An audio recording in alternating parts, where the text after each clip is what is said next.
ಮಹಿಳೆಯರ ಸುರಕ್ಷತೆಗೆ ರಾಜ್ಯದೆಲ್ಲೆಡೆ ಬರಲಿದೆ ಅಕ್ಕಾಪಡೆ. ಹೆಣ್ಣು ಮಕ್ಕಳು, ಗೃಹಿಣಿಯರು, ಮಹಿಳಾ ನೌಕರರನ್ನ ಕೆಣಕಿದ್ರೆ ಹುಷಾರ್. ನಮ್ಮ ಕರ್ನಾಟಕ ಸರ್ಕಾರ ಮಹಿಳೆಯರು, ಅದರಲ್ಲೂ ವಿದ್ಯಾರ್ಥಿನಿಯರ ಸುರಕ್ಷತೆಗೆ ಪರಮೋಚ್ಚ ಕಾಳಜಿಯನ್ನ ತೆಗೆದುಕೊಳ್ತಾ ಇದೆ. ಇದಕ್ಕಾಗಿಯೇ ಪೊಲೀಸ್ ಇಲಾಖೆ ಹಾಗೂ NCC ಹೋಮ್ ಗಾರ್ಡ್ಗಳನ್ನ ಒಳಗೊಂಡಂತ ಅಕ್ಕಾಪಡೆಯನ್ನ ರಚನೆ ಮಾಡಲಾಗ್ತಾ ಇದೆ. ಬೀದಿ ಕಾಮಣ್ಣರಿಗೆ ಬಿಸಿ ಮುಟ್ಟಿಸಲಿದ್ದಾರೆ ಅಕ್ಕಾ ಟೀಮ್. ರಾಜ್ಯದ ಮಹಿಳೆಯರ ಸುರಕ್ಷತೆಗೆ ಸಚಿವೆ ಲಕ್ಷ್ಮಿ ಹೆಬ್ಬಾಳ್ಕರ್ ದಿಟ್ಟ ಕ್ರಮ.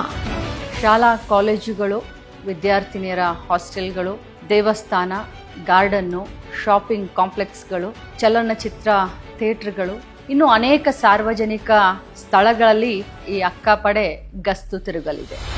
ಅಕ್ಕಾಪಡೆ, ನಿಮ್ಮ ಸುರಕ್ಷತೆಗೆ ಸದಾ ಸಿದ್ಧ. ಶಿವಮೊಗ್ಗ ಜಿಲ್ಲಾ ಪೊಲೀಸ್ ಮತ್ತು ಕಾನೂನು ಸೇವಾ ಪ್ರಾಧಿಕಾರ ಹಾಗೂ ಮಕ್ಕಳು ಮತ್ತು ಮಹಿಳಾ ಕಲ್ಯಾಣ ಇಲಾಖೆ ವತಿಯಿಂದ ಹೊಸದಾಗಿ ನಾವು ಈ ಅಕ್ಕಾಪಡೆ ಅನ್ನೋ ಒಂದು ಕಾನ್ಸೆಪ್ಟನ್ನು ರಾಜ್ಯ ಸರ್ಕಾರ ಜಾರಿ ಮಾಡಿದೆ. ಈ ಒಂದು ಅಕ್ಕಾಪಡೆ ಕಾನ್ಸೆಪ್ಟಲ್ಲಿ ಒಂದು ಗಾಡಿಯನ್ನು ನಮಗೆ ನೀಡಲಾಗಿದೆ ಮತ್ತು ಹೋಮ್ ಗಾರ್ಡ್ಸ್ ಮತ್ತು ಪೊಲೀಸ್ ಇಬ್ಬರು ಸೇರಿ ವಿಶೇಷ ಗಸ್ತುವನ್ನು ಮಾಡೋದರ ಜೊತೆಗೆ ನಮ್ಮ ಜಿಲ್ಲೆಯಲ್ಲಿ ಎಲ್ಲ ಕಡೆಗೂ ಒಂದು ಅವೇರ್ನೆಸ್ ಪ್ರೋಗ್ರಾಮನ್ನು ಕೂಡ ಮಾಡೋ ಒಂದು ನಿಟ್ಟಿನಲ್ಲಿ ಈ ಒಂದು ಪಡೆಯನ್ನು ಶುರು ಮಾಡಲಾಗಿದೆ. ಇದು ನಮ್ಮ ಇಡೀ ಕರ್ನಾಟಕದಲ್ಲಿ ಬೇರೆ ಬೇರೆ ಹೆಸರಲ್ಲಿ ಈ ಪಡೆ ಮೊದಲಿತ್ತು. ಒಂದು ಕಡೆ ಓಬವ್ವ ಪಡೆ ಇತ್ತು, ಇನ್ನೊಂದು ಕಡೆ ಚೆನ್ನಮ್ಮ ಪಡೆ ಇತ್ತು, ಮತ್ತೊಂದು ಕಡೆ ಅಕ್ಕಾ ಪಡೆ ಇತ್ತು, ಕೋಲಾರಲ್ಲಿ ಕೋಲಾರಮ್ಮ ಪಡೆ ಅಂತ ಇತ್ತು. ಅದನ್ನೆಲ್ಲವನ್ನು ಕ್ರೋಢೀಕರಿಸಿ ಒಂದು ಅಕ್ಕಾ ಪಡೆಯನ್ನಾಗಿ ಒಂದು ಮರುನಾಮಕರಣವನ್ನು ಮಾಡಿ ವಿಶೇಷವಾಗಿ ನಮ್ಮ ಹೆಣ್ಣು ಮಕ್ಕಳಿಗೆ, ಮಹಿಳೆಯರಿಗೆ ಮತ್ತು ಎಸ್ಪೆಷಲಿ ಗರ್ಲ್ಸ್, ಯಾರು school going, college going girls ಯಾರಿದ್ದಾರೆ ಅವರ ರಕ್ಷಣೆಗಾಗಿ, ಅವರಿಗೆ ಒಂದು ಮಾನಸಿಕ ಧೈರ್ಯಕ್ಕಾಗಿ, ಅವರ ಅವೇರ್ನೆಸ್ಗೋಸ್ಕರ ಈ ಒಂದು ಅಕ್ಕಾಪಡೆಯನ್ನು ಯೋಜನೆ ಮಾಡಲಾಗಿದೆ. ಆಲ್ರೆಡಿ ನಮ್ಮ ಜಿಲ್ಲೆಯಲ್ಲಿ ಎಲ್ಲ ಕಡೆಗೂ ನಾವು ಯಾವ ಪಾಯಿಂಟ್ಸ್ಗೆ ಅವ್ರಿಗೆ ಹೋಗಬೇಕು ಅಂತ ನಾವು ಡೀಟೇಲಾಗಿ ಲಿಸ್ಟ್ ಮಾಡಿಕೊಟ್ಟಿದ್ದೀವಿ. ಅವರು ಒಂದು ಶಿಫ್ಟ್ಸಲ್ಲಿ, ಮಾರ್ನಿಂಗ್ ಶಿಫ್ಟ್ ಆ್ಯಂಡ್ ಈವ್ನಿಂಗ್ ಶಿಫ್ಟಲ್ಲಿ ಅವರು ಎಲ್ಲ ಕಡೆ ಸುತ್ತಾಡಿ ಅಲ್ಲಿ ಯಾರಾದರೂ ನಮ್ಮ ಈವ್ ಟೀಸಿಂಗ್ ಆಗಿರ್ಬೋದು, ಅಥವಾ ಮಹಿಳೆಯರಿಗೆ ಒಂದು ತೊಂದರೆ ಕೊಡೋರಾಗಿರ್ಬೋದು, ಅಥವಾ ಬೇರೆ ಏನೇ ಒಂದು ಸುರಕ್ಷಿತವಾಗಿ ಅವ್ರನ್ನ ಮನೆಗೆ ತಲುಪಿಸೋ ಒಂದು ನಿಟ್ಟಿನಲ್ಲಿ ಅವರಿಗೆ ಧೈರ್ಯ ತುಂಬೋದಾಗಿರ್ಬೋದು, ಇದೆಲ್ಲದರ ಜೊತೆಗೆ ನಮ್ಮ ಅವೇರ್ನೆಸ್ ಪ್ರೋಗ್ರಾಮ್ ಮಾಡಿಸೋ ಒಂದು ನಿಟ್ಟಿನಲ್ಲಿ ಈ ಒಂದು ಅಕ್ಕಾಪಡೆಯನ್ನು ನಿಯೋಜಿಸಲಾಗಿದೆ.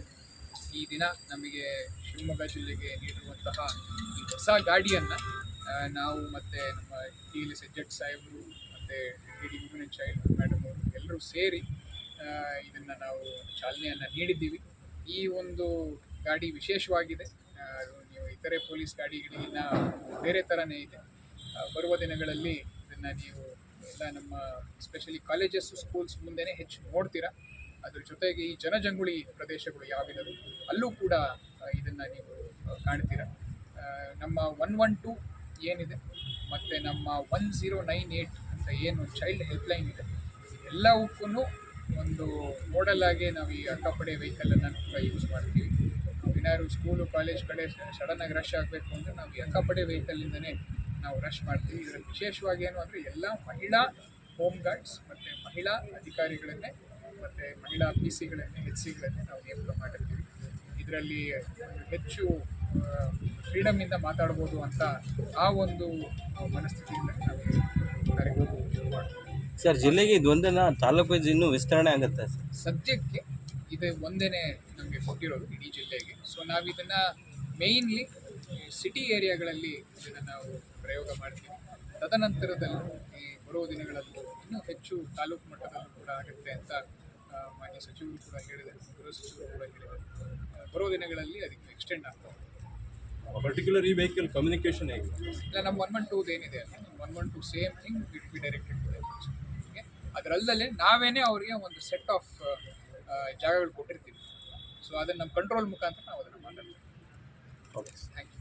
ಪ್ರಾಧಿಕಾರ ಮತ್ತು ಮಹಿಳಾ ಮತ್ತು ಮಕ್ಕಳ ಅಭಿವೃದ್ಧಿ ಇಲಾಖೆಯ ಒಂದು ಸಹಯೋಗದೊಂದಿಗೆ ಮತ್ತು ವಿವಿಧ ಸರ್ಕಾರಿ ಇಲಾಖೆಗಳ ಸಹಯೋಗದೊಂದಿಗೆ ಘನ ಕರ್ನಾಟಕ ಸರ್ಕಾರ ನೀಡುವಂತಹ ಅಕ್ಕಾಪಡೆ ವಾಹನದ ಉದ್ಘಾಟನೆಯನ್ನು ಈಗ ನಾವು ಮತ್ತು SP ಸರ್ ಹಾಗೂ deputy director woman and child welfare department ಸೇರ್ಕೊಂಡು ಮಾಡಿದ್ದೀವಿ. ಈ ಅಕ್ಕಾಪಡೆ ವಾಹನದ ಮುಖ್ಯ ಉದ್ದೇಶ ಮಹಿಳೆಯರ ಸಬಲೀಕರಣ ಕುರಿತಾಗಿ ಒಂದು ಬಹುದೊಡ್ಡ ಹೆಜ್ಜೆ ಆಗಿದೆ. ಮಹಿಳೆಯರ ಸಬಲೀಕರಣ ಅಂತ ಹೇಳಿದ ಕೂಡ ನಾವು ಸಾಮಾನ್ಯವಾಗಿ ಅಂದ್ಕೊಳ್ಳೋದು ಒಂದು ಕಚೇರಿಗೆ ಹೋಗಿ ಒಬ್ಬ ಮಹಿಳೆ ಕೆಲಸವನ್ನು ಮಾಡಿ ಸಂಬಳವನ್ನು ಪಡ್ಕೊಂಡ್ರೆ ಆಕೆ ಸಬಲೀಕರಣ ಆಗಿದೆ ಅಂತ. ಆದರೆ ಒಬ್ಬ ಮಹಿಳೆ ಸಬಲೀಕರಣ ಆಗಬೇಕು ಅಂದರೆ ಆಕೆ ಸರಿಯಾಗಿ ಶಿಕ್ಷಣವನ್ನು ಪಡಿಬೇಕು. ಶಿಕ್ಷಣವನ್ನು ಪಡೀಲಿಕ್ಕೆ ಕಾಲೇಜ್ನಲ್ಲೇ ಆಗಲಿ, ಸ್ಕೂಲಲ್ಲೇ ಆಗಲಿ, ಡಿಗ್ರಿ ಓದಬೇಕಾದ್ರೆ ಆಗಲಿ ಆ ಮಹಿಳೆಗೆ, ವಿದ್ಯಾರ್ಥಿನಿಯ ರೂಪದಲ್ಲಿರ್ತಕ್ಕಂಥ ಮಹಿಳೆಗೆ ಒಂದು ಸುರಕ್ಷಿತ ವಾತಾವರಣ ಕೊಡಬೇಕು. ಮನೆಯಿಂದ ಕಾಲೇಜಿಗೆ ಹೋಗುವಾಗಲಿ, ಕಾಲೇಜಿಂದ ಮತ್ತೆ ಮನೆಗೆ ಬರುವಾಗಲಿ ಅಥವಾ ಬೇರೆ ಯಾವುದೇ ಒಂದು ಸಾರ್ವಜನಿಕ ಸ್ಥಳಕ್ಕೆ ಹೋಗುವಾಗ ಆ ವಿದ್ಯಾರ್ಥಿನಿಗೂ ಕೂಡ ಸುರಕ್ಷಿತವಾದ ವಾತಾವರಣದ ಒಂದು ಭಾವನೆ ಇದ್ದಾಗ ಮಾತ್ರ ಆಕೆ ತನ್ನ ಒಂದು ಕ್ಷಮತೆಯನ್ನು ಸದ್ಬಳಕೆ ಮಾಡಿಕೊಂಡು ಸಬಲೀಕರಣಕ್ಕೆ ಒಂದು ಹೆಜ್ಜೆಯನ್ನು ಹಾಕಲಿಕ್ಕೆ ಅನುಕೂಲ. ಈ ನಿಟ್ಟಿನಲ್ಲಿ ಈ ಅಕ್ಕಾಪಡೆ ಅನ್ನುವಂಥ ವಾಹನದಲ್ಲಿ ಇರುವಂತಹ ಎಲ್ಲ ಹೋಮ್ ಗಾರ್ಡ್ಸ್ ಏನಿದ್ದಾರೆ ಅವರು ಕೂಡ ಮಹಿಳೆಯರಿದ್ದಾರೆ. ಅವರು ಕಾರ್ಯಪ್ರವೃತ್ತರಾಗ್ತಿದ್ದಾರೆ. ಇದು ಮಹಿಳೆಯರ ಸಬಲೀಕರಣಕ್ಕಾಗಿಯೇ ಇರುವಂತಹ ವಾಹನ. ಆದ್ದರಿಂದ ನಮ್ಮ ಜಿಲ್ಲೆಯಲ್ಲಿ ಬೇರೆ ಜಿಲ್ಲೆಗಳಿಗೆ ಕಂಪೇರ್ ಮಾಡಿದರೆ ಈ ಸಾರ್ವಜನಿಕ ಸ್ಥಳಗಳಲ್ಲಿ ಮಹಿಳೆಗೆ ಕಿರುಕುಳ ನೀಡುವಂಥ ಘಟನೆಗಳು ಕಡಿಮೆ. ಆದರೂ ಕೂಡ ಈ ಒಂದು ಅಕ್ಕಾಪಡೆಯಿಂದ ನಾನು ನಮ್ಮ ಎಲ್ಲ ವಿದ್ಯಾರ್ಥಿನಿಯರಿಗೆ ಮನವಿ ಮಾಡಿಕೊಳ್ಳೋದೇನು ಅಂತಂದರೆ, ನಮ್ಮಲ್ಲಿ ಮೊದಲಿಗೆ ಸಮ್ಮತಿಯನ್ನು ಕೊಟ್ಟು ಅಪ್ರಾಪ್ತ ವಯಸ್ಸಿನಲ್ಲಿ ಪೋಕ್ಸೋ ಪ್ರಕರಣಗಳು ಜಾಸ್ತಿ ಆಗ್ತಾ ಇದ್ದಾವೆ. ಅಲ್ಲದೆ ಕೆಲವು ಸಮ್ಮತಿ ಇರುವಂಥ ಘಟನೆಗಳಲ್ಲಿ ಫೋಟೋಗಳು, ವಿಡಿಯೋಗಳು ಬಂದು ಆನಂತರ ವಿದ್ಯಾರ್ಥಿನಿಗಳಿಗೆ ಅದರ ಮೇಲೇ ಬ್ಲ್ಯಾಕ್ ಮೇಲ್ ಮಾಡುವಂತಹ ಒಂದು ಅಪರಾಧಕ್ಕೆ ಮುಂದಾಗುವಂಥ ಒಂದು ಚಾನ್ಸಸ್ ಇದ್ದಾವೆ.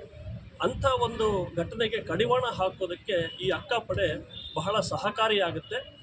ಆದಷ್ಟು ಪೋಕ್ಸೋ ಪ್ರಕರಣಗಳು ಕಡಿಮೆ ಆಗುವ ನಿಟ್ಟಿನಲ್ಲಿ ಈ ಅಕ್ಕಾಪಡೆ ನಮಗೆ ತುಂಬ ಸಹಕಾರಿಯಾಗುತ್ತೆ ಅನ್ನುವಂಥ ಮಾತನ್ನು ಹೇಳ್ತಾ ಇದ್ದೀವಿ.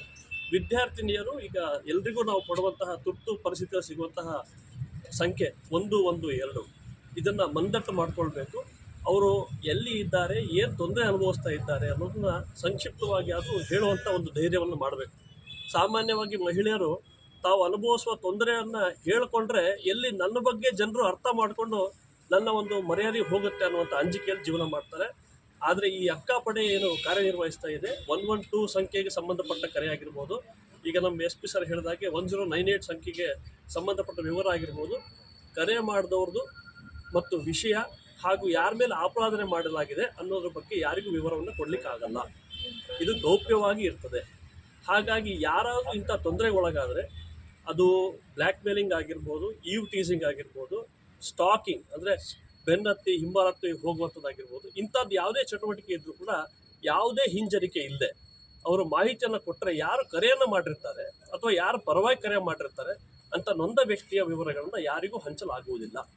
ಹಾಗಾಗಿ ಯಾವುದೇ ನಿರ್ಭೀತಿಯಿಂದ ನಿರ್ಭಯವಾಗಿ ಈ ಒಂದು ಸೌಲಭ್ಯವನ್ನು ಎಲ್ಲ ವಿದ್ಯಾರ್ಥಿನಿಯರು ಮತ್ತು ಮಹಿಳೆಯರು ಬಳಸ್ಕೊಳ್ಬೇಕು ಅಂತ ಈ ವೇದಿಕೆ ಬಗ್ಗೆ ನಾನು ಕೋರ್ಕೊಳ್ತಾ ಇದ್ದೀನಿ. ಧನ್ಯವಾದ.